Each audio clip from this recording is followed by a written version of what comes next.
musuqmaasuqa ma aha kaliya lacag la xado musuqmaasuqa waa qofka positionka uu joogo si xun ugu takrifala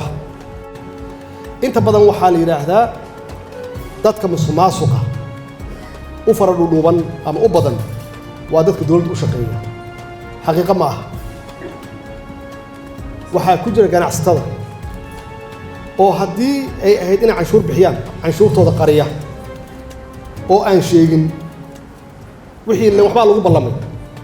waxaa lagu ballamay intaasoo percent inaad bixiso hadduu kala qariyo waa musuqmaasuq markuu kala qarinayana musuqmaasuqu dawladdu ku darayaa culays kala saaraya maxaa yeelay ninkii qaadayay yaa laga yaabaa inuu laaluusho marka wuxuu ka yahay qaybta ugu muhiimsan yuu ka yahay qofka ganacsatada ah haddaan dhaqaale la helin amni ma imaan karo